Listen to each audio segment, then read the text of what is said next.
Okay, so I am Tanveer Ahmed, and today we will be studying the second lecture on upper limb, that is about the osteology. ठीक है, so first lecture में हम already काफ़ी सारा discuss कर चुके हैं, and you can follow me on Tanveer Notes chapter upper limb. So now let's begin.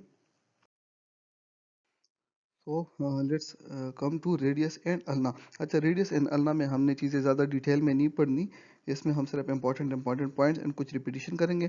Repetition like के जो ऊपर ह्यूमरस है और उसका जो शेफ्ट था, तो वहाँ से हमारे साथ एक आर्टरी और एक नर्व गुजरता था. The nerve is radial nerve and the artery is deep brachial artery और profunda brachii artery, whatever you call it. ठीक है, तो ये दोनों, अगर ये शेफ्ट फ्रैक्चर हो जाए तो ये दोनों यहाँ पे डैमेज हैं. ये कंडाइल्स हैं और इस कंडाइल्स के ऊपर की जगह को सुप्रा कंडाइल कहते हैं, और अगर सुप्रा कंडाइल जगह पे फ्रैक्चर हो तो इसको हम सुप्रा कंडाइलर फ्रैक्चर कहते हैं. और इस फ्रैक्चर पे सबसे कॉमनेस्ट नर्व डैमेज जो है दैट इज मीडियन नर्व. ठीक है, फिर हमने कहा था कि there is a condyle that is medial epicondyle, और मीडियल इपिकॉन्डाइल के बिहाइंड जो है posteriorly there runs a nerve that is called ulnar nerve. और अगर इस इपिकॉन्डाइल का फ्रैक्चर हो so the ulnar nerve is liable to get damaged. ठीक है, now let me bring your attention towards two important structure. one is this head of the radius. ठीक है, या इसको हम proximal end of radius भी कहते हैं क्योंकि ये proximally है. and one to this tuberosity. इस हेड के इम्पोर्टेंस ये है कि ये जो है आर्टिकुलेशन करती है रेडियल नॉच ऑफ अल्ना के साथ. और secondly there is a ligament all around this structure. ठीक है, और इस it is you can say it is encircled by a ligament and that ligament is called annular ligament. ठीक है, सो ये जितना भी एक स्ट्रक्चर बनता है इसकी वजह से एक मूवमेंट्स पॉसिबल होती है. अच्छा, उस मूवमेंट को हम थोड़ा सा डिस्कस करेंगे, लेकिन उससे पहले let me bring your attention towards this tuberosity, जिसको हम रेडियल ट्यूबरोसिटी कहते हैं. रिकॉल योर सेल्फ कि हमने एक मसल पढ़ा था that was bicep brachii muscle, जिसके दो हेड थे, एक था शॉर्ट हेड एक था लॉन्ग हेड. ठीक है, और आप लोगों को याद हो तो उस दो हेड के दो डिफरेंट ओरिजिन थे. जो शॉर्ट हेड था वो एराइज होता था कहाँ से, from the coracoid process of scapula, उसको हम ज़्यादा डिटेल में नहीं जाते. और जो लॉन्ग हेड था वो ओरिजिन लेता था फ्रॉम द जो सुप्राग्लिनाइड ट्यूबरकल था. ठीक है, तो उसको मैं एस से लिख देता हूँ. अच्छा, यहाँ पे इसकी एक इंसर्जन है इस ट्यूबरोसिटी पे, it is giving insertion to the bicep brachii. तो देखो इसके हमारे साथ दो इंपॉर्टेंस हो गई. एक तो ये कि ये जॉइंट क्रॉस कर रहा है तो इसको फ्लेक्स भी कर सकता है, तो बाइसेप ब्रेकाई का एक जॉब हो गया फ्लेक्शन. ठीक है, एक जॉब उसका हो गया फ्लेक्शन. ठीक है, और दूसरा ये है कि ये जॉइंट क्रॉस करके यहाँ पे अटैच होता है तो इट कैन सुपिनेट. ठीक है, तो दूसरा जॉब हो गया इसका सुपिनेशन. सही, सो वी कैन से के बाइसेप ब्रेकाई जो है it it is a flexor of elbow, and once again it is also a supinator. ठीक है, and specifically when the forearm is flexed. now let's come to the next slide, और let me share all ये है कि अगर supinator muscle जो है जो कि सुपिनेशन करता है वो डैमेज हो गया, so when supinator muscle is damaged, which muscle will still perform the supination? तो yes, you people are very right, that is your favorite bicep brachii muscle. very very important. ठीक है, बहुत ज़्यादा एग्जाम में इस पे क्वेश्चंस आते हैं, don't forget it. Now let's come to. अच्छा, अनदर पॉइंट ये है कि now we are studying some important bones, और वो बोन्स हमारे साथ हैं कार्पल बोन्स. ठीक है, मेटाकार्पल्स और फेलेंजेस. तो ये बोन ऑफ हैंड है. तो let's first discuss the carpal bones. Carpal bones को टू रोज में रखते हैं. एक ये वन रो ये हो गया, और इसको हम फोर सिंपल क्वाड्रेंट्स में डिवाइड करेंगे. इसका मतलब ये है कि ये रो होंगे, बोन्स होंगे, and then once again a row of four other bones. Now इसको याद करने के लिए बहुत सारे निमोनिक बनाए गए हैं, बट द निमोनिक जो कि that is commonly used and in so many books that is written, that is she looks too pretty, try to catch her. ठीक है, तो she looks too pretty जो है, इसको मैं she looks too pretty, ठीक है। तो ये लेटरल टू मीडियल अगर हम इसको कर लें, लेटरल यहाँ पे लिख दे और मीडियल यहाँ पे लिख दे, तो ये स्ट्रक्चर्स कौन से हो जाएंगे, ये है, और ये प्रॉक्सिमल रो है। Please don't forget that it is proximal row. Proximal row का मतलब है वो रो जो रेडियस के बहुत करीब है। वो आगे जाके हम इसमें थोड़ा एक्सप्लेन कर लेंगे, लेकिन जल्दी जल्दी डिस्कस करते हैं कि जो लेटरल टू मीडियल जो है, फर्स्ट हमारे साथ एस से स्केफाइड बोन, लेट्स सपोज ये स्केफाइड बोन हो गया, फिर एल से हमारे साथ ए वेरी इंपॉर्टेंट बोन जो आगे हम डिस्कस भी करेंगे, that is lunate bone. Then जो है ट्राइक्वेट्रम जो है, इसको हम टी से 3 आते हैं, लेकिन याद रखो जो ट्राइक्वेट्रम है ये फर्स्ट रो में है, ठीक है, या प्रॉक्सिमल रो में है। And then pisiform. पीसीफॉर्म के बारे में एक इंपॉर्टेंट बात ये याद रखें कि इट इज़ ए सिजामाइड बोन, ठीक है। और अगर आप लोगों ने बोन्स की फर्दर डिटेल पढ़नी है, so you guys can read it in Tanveer notes, ठीक है। और ये सिजामाइड बोन वो बोन होता है जो कि टेंडन में अक्सर पड़ा रहता है, and this sesamoid bone is present in the tendon of a very important muscle that is flexor carpi ulnaris. तो इसको मैं सिर्फ फ्लेक्सर कार्पाई अल्नेरिस ऐसे ही लिख दूंगा, ठीक है। And pisiform bone is a sesamoid bone of this tendon. तो I hope this row is clear now. अगर हम यहाँ पे ये रो फाइंड आउट कर लें, तो देखिए ये प्रॉक्सिमल रो है and it is near to the radius. आप देख सकते हो कि अल्ना का इन बोन से कोई लेना देना नहीं है, ठीक है। So remember that ulna has no direct contact with the carpal bones, ठीक है। लिगामेंट्स के थ्रू ये अटैच होता है, लेकिन डायरेक्ट इसका कोई कांटेक्ट नहीं है कॉर्पल बोन के साथ। So number first let's find the scaphoid bone, ठीक है, this is becomes the scaphoid bone. तो शी देन लुक्स, तो लुक के लिए ल्यूनेट बोन, ट्राइक्वेट्रम 2, तो ट्राइक्वेट्रम एंड प्रिटी पिसिफॉर्म, ठीक है। ये बहुत इंपॉर्टेंट है। So she looks too pretty. अच्छा, the next mnemonic is try to catch her, ठीक है। तो अब ये टी जो दो हैं, इनमें आप लोगों ने थोड़ा ख्याल रखना होता है कि कौन सा इसमें ट्रेपीजियम है और कौन सा ट्रेपेजाइड है। तो ये फर्स्ट जो है ये ट्रेपीजियम है और दूसरा जो है ये ट्रेपीजॉइड है। तो बुक्स ये कहते हैं कि आई जो है ये अल्फाबेटिकली पहले आता है ओ से। तो पहला वाला जो टी है that is for the trapezium, और नेक्स्ट वाला जो टी है that is for the trapezoid, ठीक है। और फिर आसानी हो गया कि C for capitate and H for hamate, ठीक है। सो दैट इज, ये आप देख सकते हैं, this is trapezium, then this is trapezoid, this is capitate and this is hamate along with its hook. ये हुक मैं इसलिए आप लोगों को बता रहा हूँ कि आगे जाके इसकी इंपॉर्टेंस है, ठीक है। तो इंपॉर्टेंट बोन जो हम आगे जाके डिस्कस करेंगे वो स्केफाइड है। स्केफाइड पे क्वेश्चंस आते हैं, ल्यूनेट पे कभी कभी, वेरी रेयरली, बहुत ज़्यादा नहीं, ठीक है। देन फिसिफॉर्म और हीमेट को हम एक यूनिट कंसिडर कर लेंगे, ठीक है। तो it is all about the carpal bones, और उसके बाद सिंपली मेटाकॉर्पल और पेलेंजेस है। मेटाकॉर्पल और पेलेंजेस पे इतना टाइम इसलिए नहीं लगाते कि इनके दो फ्रैक्चर्स है, बस वही हमने डिस्कस करने हैं और कुछ नहीं। Now let's come to two important fractures, that is the Colles fractures and the Smith fracture. और ये फ्रैक्चर जो है these are associated with the distal end of radius, ठीक है। वो एंड जो कार्पल बोन्स के करीब था, जो अभी हम देख चुके हैं। तो ये कौन से हैं? Number one is the Collins fracture and the other one is the Smith fracture. तो क्या होता है, लेट्स सपोज ये मैं कार्पल बोन बना लेता हूँ सिंपल सा, ठीक है। ये वो दो रोज हो गए इसके, और ये मैं इसके साथ बना देता हूँ रेडियस, ठीक है। And we know that ulna has no direct correction, तो अल्ना ऐसे छोटा सा यहाँ पे बना देंगे। तो क्या होता है, ये कहते हैं कि अगर डिस्टल इन ये वाला रेडियस का if it is displaced posteriorly, तो इसको हम कहेंगे कोलिस फ्रैक्चर। और कोलिस फ्रैक्चर जो है ये इसलिए फेमस है कि ये आपके साथ ऐसे, लेट्स सपोज ये नीचे की तरफ डिस्प्लेस हो जाए और ये ऊपर, तो ये ऐसे बन जाता है, और ये लोग कहते हैं कि इससे डिनर फोर्क बनता है, ठीक है। तो इसको दूसरा नाम डिनर फोर्क डिफॉर्मिटी या सिल्वर फोर्क डिफॉर्मिटी भी कहते हैं।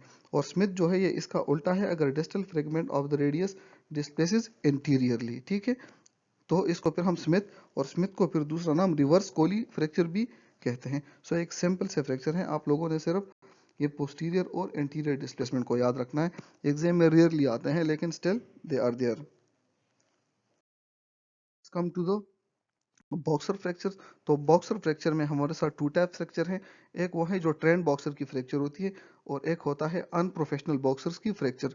तो अनप्रोफेशनल बॉक्सर मतलब हमारे जैसा एक बंदा जो वैसे ही बोरियों पे मुक्के मारता है, ठीक है, तो उनको कौन सा फ्रैक्चर हो सकता है। सो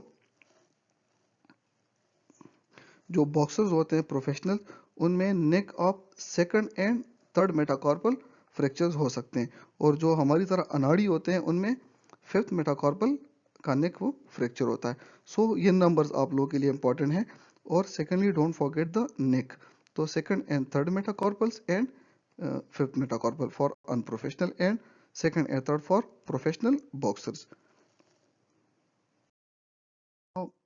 बेने फ्रैक्चर्स, तो ये तो बस एक सिंपल सा फ्रैक्चर है, इसके लिए आप इतना याद रखो कि it is the fracture of the best of metacarpal of thumb. जो फर्स्ट वो मेटाकार्पल है या थंब का मेटाकार्पल, उसके फ्रैक्चर को हम बेनेट फ्रैक्चर कहते हैं, ठीक है। So this is important. Now what about anatomical snuff box. Anatomical snuff box जो है इसको थोड़ा डिटेल से पढ़ लेते हैं, ठीक है। तो हम एनाटॉमिकल स्नफ बॉक्स से पहले मैं एक सिंपल सा हैंड बना लेता हूँ। तो ये 4 फिंगर्स हो गए आपके, और ये थंब हो गया। Sorry for my diagram, but it is for understanding purposes. अच्छा, before going into an extensive detail and before memorizing so many difficult things, let's recall ourselves कि हम ये थंब जो है इसको हम पॉलिसिस कहते हैं, ठीक है। अच्छा, ये बैक साइड पे जितने भी मसल्स हैं उनको हम एक्सटेंसर्स बोलते हैं,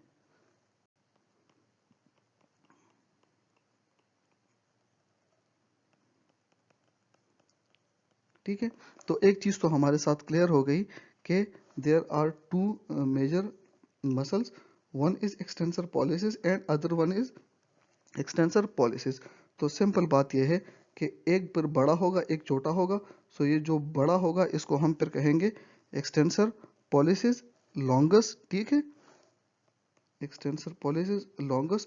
और जो छोटा होगा इसको हम कहते हैं एक्सटेंसर पॉलिसिस ब्रेविस, ठीक है।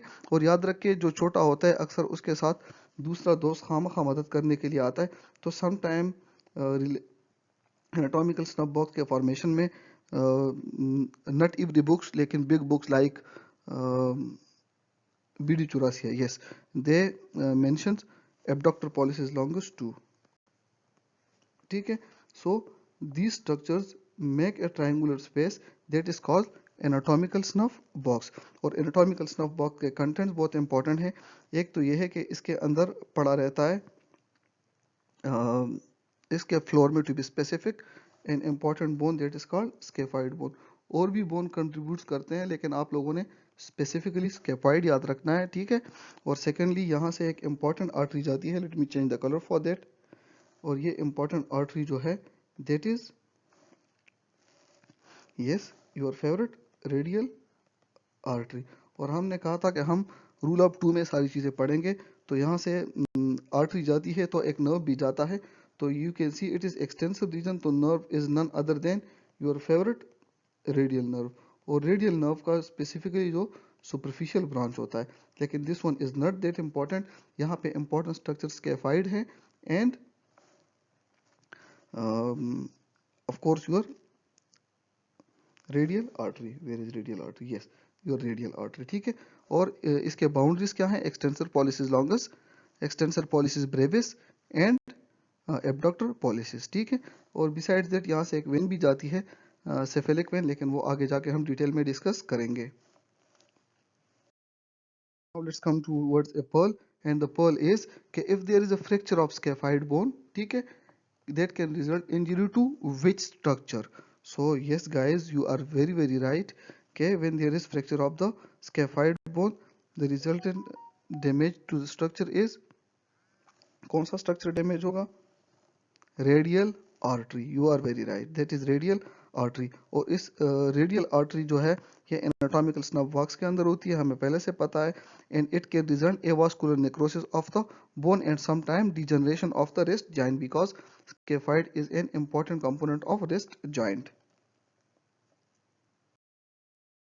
Let's come to another pearl. The involvement of which nerve is common when there is dislocation of the lunate bone? ठीक है, तो dislocation of lunate bone में हमारे साथ क्या मसला होगा? So that is rarely asked, but you guys remember that it is median nerve when it comes to lunate bone. ठीक है, so lunate bone and median nerve and specifically इसकी dislocation.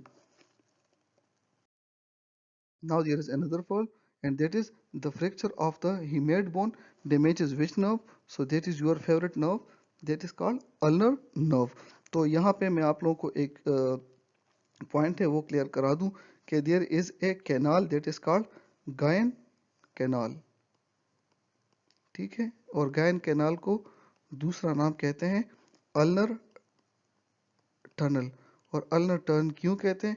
क्योंकि यहाँ से एक इम्पॉर्टेंट नर्व गुजरता है that is called ulnar nerve. और यहाँ से अल्नर नर्व हमने कहा था कि इसके साथ हमेशा एक आर्टरी जाएगी and that artery is ulnar artery. ठीक है, तो याद रखें कि ये कैनाल बनता कैसे है। तो हमने इंपॉर्टेंट बोन्स जो मैंने आपको बताया था हमने पढ़े थे, एक फिजिफॉर्म बोन पढ़ा था, एक ह्यूमेड पढ़ा था जिसका एक हुक भी था। ठीक है, तो क्या हो जाता है कि there is a ligament between the two, और इस लिगामेंट को हम कहते हैं फिजियो हीमेट लिगामेंट। और ये फिजियो हीमेट लिगामेंट इस एरिया को ट्रांसफॉर्म कर देता है into a canal and that is canal is called Guyon canal. और यहाँ कैनाल से निकलता है एक nerve and this nerve is called ulnar nerve and there is artery an artery accompanying it that is called ulnar artery. और याद रखिए जिस तरह हमने वो स्केपुलर नॉच पढ़ा था जिसमें एंट्रेपमेंट होता था नर्व का, तो in the same very way Guyon canal का भी गायन कैनाल सिंड्रोम है when there is an where there is entrapment of the ulnar nerve. तो please don't forget gain canal, ulnar nerve entrapment, physio-hemate ligament, pisiform bone and hamate bone. ठीक है, और हमने कहा था कि हीमेट बोन के फ्रैक्चर से कौन सा नर्व डैमेज होता है? So that is yes of course ulnar nerve. और अगर आर्टरी कहें तो that is ulnar artery.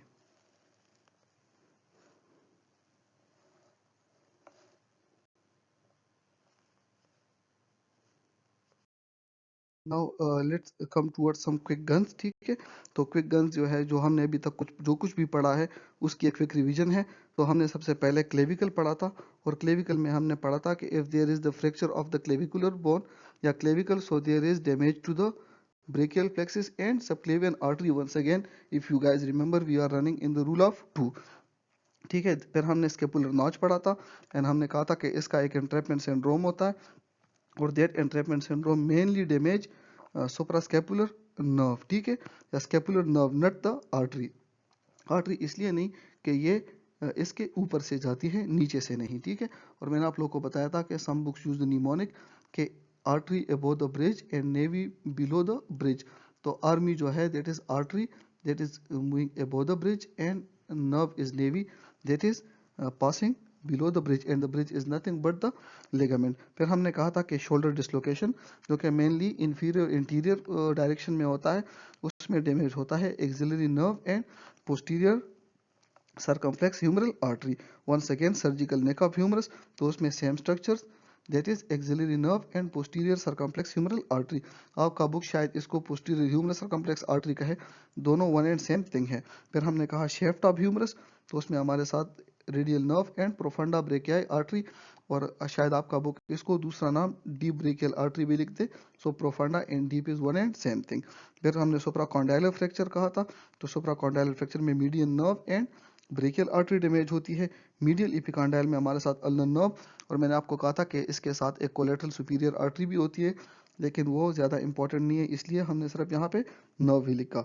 Anatomical snuff box अभी अभी हमने डिस्कस किया, उसमें हमारे साथ डैमेज होती है रेडियल आर्टरी। ठीक है। और हीमेट का हुक्म हमने डिस्कस किया अभी, और हीमेट के फ्रैक्चर में मेनली हमारे साथ ulnar nerve and ulnar artery damage होती है। So with this we come to the end of this lecture. Thank you so much guys. इंशाल्लाह नेक्स्ट हम पढ़ेंगे नर्व्स, और नर्व्स का लेक्चर थोड़ा डिफिकल्ट होगा, तो बी प्रिपेयर्ड फॉर दैट।